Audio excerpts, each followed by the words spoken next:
Hello, c'est Solène, votre formatrice PO. Aujourd'hui dans cette vidéo, je vais vous présenter les deux techniques de limage que vous me demandez souvent, qui sont la technique du portefeuille et la technique du limage diamant. Ce sont des techniques qui vont vous permettre de structurer vos constructions en gel ou en résine sur chablon. Donc vous allez voir, c'est pas très compliqué, ce sont deux techniques qui vont vous permettre de travailler sur deux choses différentes. Les carrés et les amandes, vous adapterez en fonction. La chose la plus difficile va simplement être de vous représenter votre architecture définitive. Bon visionnage!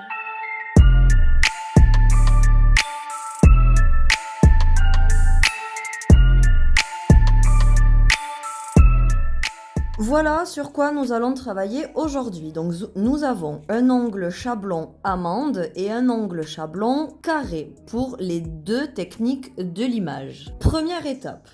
Avant de commencer, peu importe la technique et peu importe la forme que vous avez, vous devez différencier la partie prothèse dans le vide, votre boîte, et la partie collier, ce qui va être votre apex et votre plaque du coup. Donc là, je vais vous le montrer, on va dessiner, l'apex va être ici, ma ligne de rupture, toute la zone rupture longueur sera votre boîte, votre prothèse dans le vide, et toute la partie rupture repli ici, là-haut, la peau, sera ce qu'on va appeler votre collier. Donc vous ne pouvez pas travailler les deux zones de la même manière puisqu'elles n'ont pas la même structure, la même architecture. On va commencer par l'angle carré afin que je vous présente la technique du limage en portefeuille. Le portefeuille sera beaucoup plus efficace sur un carré et le diamant sera beaucoup plus efficace sur une amande. Je vais scinder mon angle en deux dans sa médiane. Je vais travailler la partie de droite, vous allez voir, en rabattant ma lime vers le centre. Et je vais ensuite travailler la partie de gauche en rabattant ma lime vers le centre. On va travailler dans ces mouvements-là. Ça va? C'est parti. Je m'enclenche sur ma parallèle dans mon sillon, dans mon couloir. Je vais garder la lime bien perpendiculaire à ma table, pas parallèle. Ici, on va travailler la balance. La balance, on la fera après. Nous, on va d'abord travailler la structure. Donc, on part de notre parallèle. Je lime en m'appuyant sur la pointe. On fait attention de ne pas manger ici, de ne pas s'appuyer ici dans le sillon, sinon vous allez faire un angle trop petit et vous allez tomber dans l'angle naturel si vous insistez ici.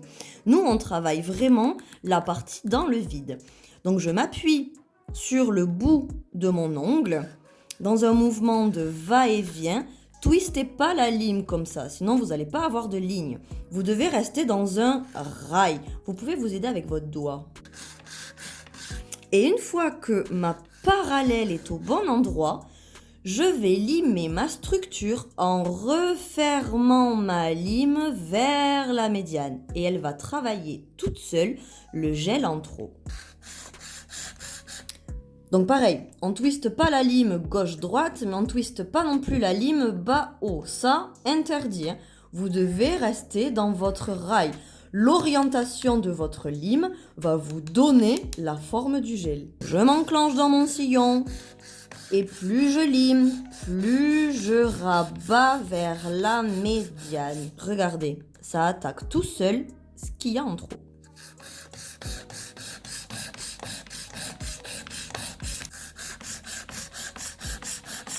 Vous voyez, ma lime a fait son travail toute seule. Et maintenant, je vais de l'autre côté. Je m'enclenche dans mon sillon. Je ramène le gel à son niveau pour respecter mon couloir. Et ensuite, je rabats ma lime vers le centre. Toujours, je m'appuie sur le bout de mon ongle, pas là-haut. Sinon, vous allez casser votre architecture et votre apex.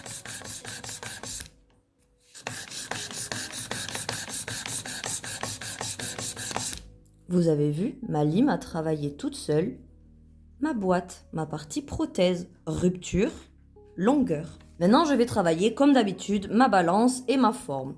Donc là, on l'a déjà abordé sur d'autres vidéos. On fait attention de ne pas taper ici la rupture. Toujours pareil, on s'appuie sur la pointe, la lime vers le bas. Et on ramène le bas de notre ongle à notre point zéro. On rééquilibre notre balance.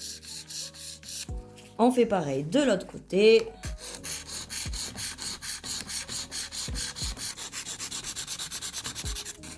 On vérifie notre rectitude. On fait un joli carré. Et ma longueur, regardez, terminée, je n'ai plus rien à faire. Maintenant, on va travailler le collier. Lime ou ponceuse, ça c'est comme vous le souhaitez. Toujours pareil, on fait attention à l'inclinaison de notre lime par rapport à notre apex. Apex, cuticule, on vient en descendant, hein, c'est une montagne. Donc si vous limez à plat, vous allez casser votre apex et vous retrouvez avec un ongle tout plat. Pas bon. Donc là, on va incliner légèrement la lime de façon à travailler en arc pour venir lisser ici et diminuer au maximum l'épaisseur en collier.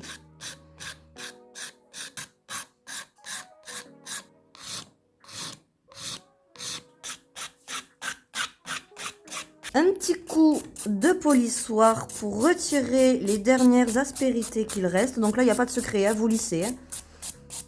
Vous lissez, vous lissez, vous lissez, inclinaison, tout ça, on se prend pas la tête, on y va. Hein. Et mon carré est terminé. Regardez. Rapide, efficace. Voici la technique du portefeuille. Donc pourquoi est-ce qu'on dit portefeuille? Parce qu'on a vraiment cette idée de je rabats, je referme, je pars perpendiculaire et plus je lime, plus je referme vers ma médiane. Hein? Toujours pour travailler cette histoire de curve, de dôme, de bombée. D'accord? Maintenant, on va passer au diamant. Le diamant, vous allez voir, c'est un peu plus long au début, le temps de vous représenter vos lignes. Mais pour les amandes, c'est une technique qui va vous être super efficace. Voici mon amande. Donc toujours pareil, hein, le limage va être efficace sur la partie prothèse, sur la partie dans le vide. Donc de la rupture à la longueur. Au-dessus, c'est autre chose. C'est ce qu'on va appeler le collier. Hein. Donc le diamant, qu'est-ce que c'est? C'est dans l'idée, on va vraiment créer un diamant dans le sens où on va limer notre bord libre avec des facettes et des arêtes qui vont nous permettre par la suite, en un seul coup, de venir lisser cet arrondi et ces arcs de l'amande. Regardez, on va le dessiner. On va partir de la pointe de notre amande et on va venir créer des facettes. La médiane, toujours pareil. Une facette. Deux facettes. Trois facettes. Une facette. Deux facettes, trois facettes. D'accord? Alors après, en fonction des longueurs, en fonction de la largeur, vous allez faire 4 facettes, 8 facettes, 16 facettes, etc., etc. Ok? Ça, vous dosez en fonction du travail que vous avez à faire.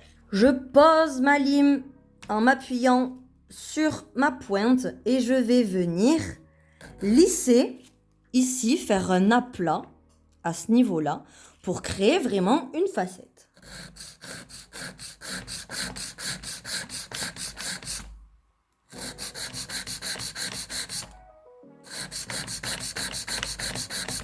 Ok, j'ai fait un plat. Je change un peu d'orientation, je vais travailler la facette ici du milieu. Je me pose dessus, je m'appuie sur ma pointe.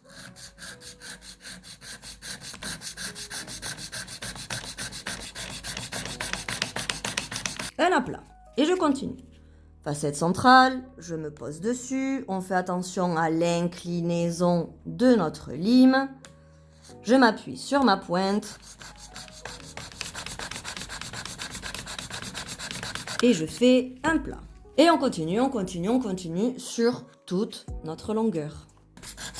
Alors, vous avez vu, à droite de la médiane, ma lime est orientée vers la droite. À gauche de ma médiane, ma lime est orientée vers la gauche. Hein? Vous devez toujours prendre pour appui le bas ici de votre pointe, votre longueur en médiane, ici, là. Et une fois que vous êtes appuyé là-dessus, vous jouez facette du bas, facette centrale, facette du milieu, etc., etc.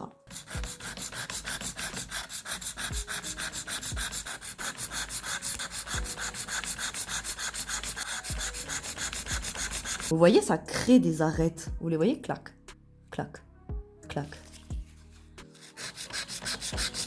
Une fois que vous avez ça, soit vous doublez votre travail, donc vous vous posez sur les arêtes qui ont été créées et vous recommencez des aplats, donc ça fait 2 étapes de travail, soit comme ici ce n'est pas nécessaire, on va passer à notre balance, à notre forme et on va venir arrondir les arêtes qu'on a créées.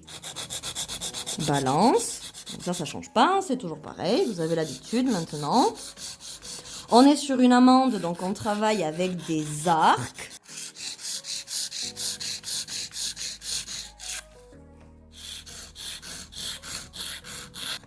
On vérifie notre rectitude.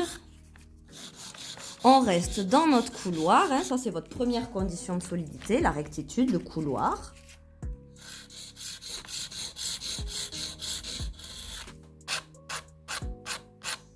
On vient travailler notre collier, comme d'habitude, là ça change pas, qu'on soit sur du court, sur du long, sur de l'amande ou sur du carré, le collier c'est toujours la même chose.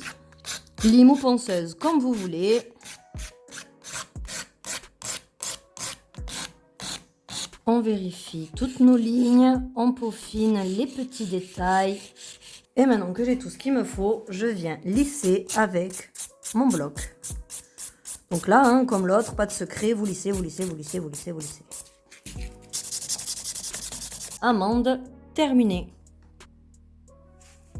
Vous avez vu, il n'y a rien de compliqué. Ce qui va faire que vous serez efficace, c'est l'expérience et la pratique. Et vous devez suivre le protocole, sinon vous allez vous perdre. Si vous avez des questions, n'hésitez pas à me les poser en commentaire. Et on se retrouve sur les autres réseaux sociaux, TikTok et Instagram, pour plus de vidéos.